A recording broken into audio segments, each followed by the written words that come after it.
Hello friends, आज मैं आपके साथ डिस्कस करूंगा कि होलसेलर कौन कौन सी सर्विसेज प्रोवाइड करता है रिटेलर्स को। ठीक है, चलिए शुरू करते हैं। Availability of goods.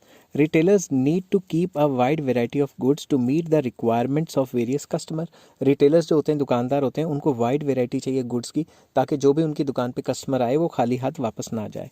Wholesaler provides them the variety of goods in one line product. तो जो होलसेलर्स हैं वो अपनी लाइन ऑफ प्रोडक्ट में उनको काफ़ी वैरायटी देते हैं। फॉर एग्जांपल, होलसेलर है कोई स्टेशनरी का, तो स्टेशनरी की काफ़ी सारी चीज़ें देंगे। मेडिसिन का है तो पूरी मेडिसिन की जो लाइन ऑफ उनकी मेडिसिन है वो सारी देंगे। तो वाइड वैरायटी प्रोवाइड कराते हैं। It is difficult for retailer to approach different manufacturers directly. अब रिटेलर दुकानदार है, वो कहाँ फैक्ट्रियों में घूमता रहेगा कि मुझे ये सामान चाहिए, वो सामान चाहिए, ऐसा सामान चाहिए, वैसा सामान। तो वो डायरेक्टली होलसेलर से ले लेता है। तो रिटेलर का काफ़ी बेनिफिट है, उसको दुकान पर बैठे बैठे सामान आ जाता है। Wholesaler perform the task of sorting out and assembling goods from the several manufacturers। तो होलसेलर ही है जो सेवरल मैन्युफैक्चरर्स, काफ़ी मैन्युफैक्चरर्स के पास जाके सामान इकट्ठा करता है और दुकानदारों को प्रोवाइड कराता है। whenever a retail requires good, जब भी रिटेलर को गुड्स चाहिए होते हैं, they can immediately supply them from warehouse. तो जब भी रिटेलर्स को गुड्स चाहिए तो मैन्युफैक्चरर्स अपने गोडाउन से या वेयर हाउस से उनको फटाफट से माल सप्लाई करवा देता है। Retailer need not to maintain large stock. Retailer को मतलब बल्क में सामान लेने की ज़रूरत नहीं है। बल्क में हालांकि इंडिविजुअल कंज्यूमर से तो वो काफ़ी ज़्यादा क्वांटिटी में सामान लेता है, इंडिविजुअल कंज्यूमर से ज़्यादा क्वांटिटी वो होलसेलर से बाय करता है। ठीक है, क्योंकि उसने तो डिफरेंट कस्टमर्स को बेचने हैं ना अपने। तो हालांकि जितना होलसेलर मैन्युफैक्चरर से खरीदता है उतना माल नहीं खरीद पाता, थोड़ी थोड़ी क्वांटिटी खरीदता रहता है। ठीक है, he can get goods quickly and regularly from wholesalers. तो वो होलसेलर से उसे जब भी वो होलसेलर को फ़ोन करेगा, होलसेलर 100 200 500 क्वांटिटी उसे भिजवा देगा। ठीक है, तो होलसेलर काफ़ी ज़्यादा हेल्प करता है अवेलेबिलिटी ऑफ गुड्स में। नेक्स्ट आ जाता है grant of credit. Wholesaler sells goods to retailers on credit many times. काफ़ी बार ऐसा होता है, काफ़ी बार क्या 80-90%, क्योंकि मेरे जितने भी स्टूडेंट्स या मेरे जान पहचान वाले हैं जो होलसेलर के पास एज अ सेल्स एग्जीक्यूटिव या सेल्स मैनेजर लगे हैं, वो कहते हैं यार दुकानदार पैसे नहीं देते। तो ज़्यादातर ऐसे होता है, होलसेलर जब भी उनको माल बेचता है रिटेलर्स को, रिटेलर काफ़ी टाइम क्रेडिट पे सामान लेते हैं। ठीक है, दुकानदार। Hence retailers need not to maintain large working capital. तो रिटेलर्स को ज़रूरी नहीं है कि काफ़ी ज़्यादा पैसा चाहिए, खड़े पैर उनको पैसा नहीं भी देते, वो क्रेडिट पे सामान उठा लेते हैं। They can make payments after receiving the payment from the customer. वो कहते हैं माल बिक गया तो दे देंगे, क्या टेंशन है, माल बेच देते हैं और फिर वही पैसा उनको वापस कर देते हैं और अपना प्रॉफिट लग लेते हैं। नेक्स्ट है रिस्क शेयरिंग।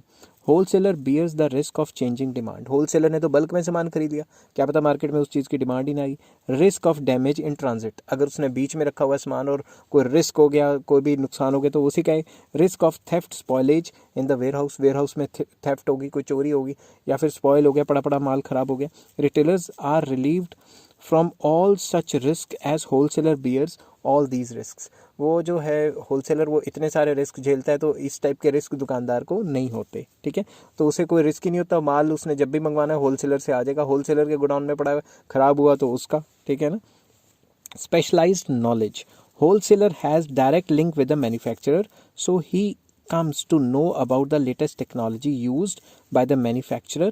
तो होलसेलर का डायरेक्ट लिंक होता है मैन्युफैक्चरर से, तो जो भी लेटेस्ट टेक्नोलॉजी या जो भी आएगी वो मैन्युफैक्चरर से पूछ लेगा और वही एजुकेट किसको करेगा, वो रिटेलर को एजुकेट करेगा। And also about the new products produce, के कौन कौन सी प्रोडक्ट्स आने वाली हैं और किस प्रोडक्ट का क्या क्या फीचर है, फलां फलां।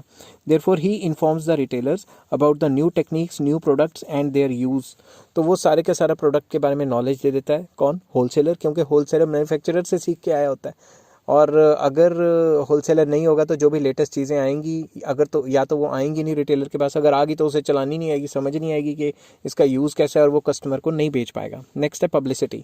पब्लिसिटी में आ जाता है wholesaler advertise the brands. Wholesaler ही जो ब्रांड्स हैं, जो बोर्ड बार्ड लगते हैं जो दुकानों के बाहर, वो होलसेलर लगवाते हैं उनके।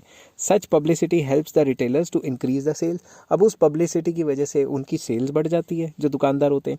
Wholesaler do publicity by distributing pamphlets, banners और by painting their transport vehicles etc। तो वो काफ़ी ज़्यादा मत्था मारते हैं एडवर्टीजमेंट करने के लिए, अपनी वैन को पेंट कर देंगे या कुछ कर देंगे या पैम्फलेट बांटेंगे ताकि उसकी सेल बढ़े। ठीक है, तो पब्लिसिटी कराने में भी वो दुकानदार की पूरी हेल्प करते हैं। नेक्स्ट आ जाता है मार्केटिंग सपोर्ट प्रोवाइड करते हैं। कैसे, होलसेलर अंडरटेक एडवर्टीजिंग, वो मशहूरियाँ करता है जो कि पिछले पॉइंट में मैंने बताया, एडवर्टाइज करता है। And their sales promotion activities to induce customer to purchase the goods. तो वो ऐसी सेल्स प्रमोशन एक्टिविटीज़, मशहूरियाँ वगैरह करेगा, पैम्फलेट लगाएगा या अपनी वैन को उस पर्टिकुलर ब्रांड के नाम से वो स्टिकर चिपका के, ताकि जो रिटेलर्स हैं उनको पता लग जाए कि ये सामान यहाँ यहाँ मिलता है ऐसी ऐसी जगह पे।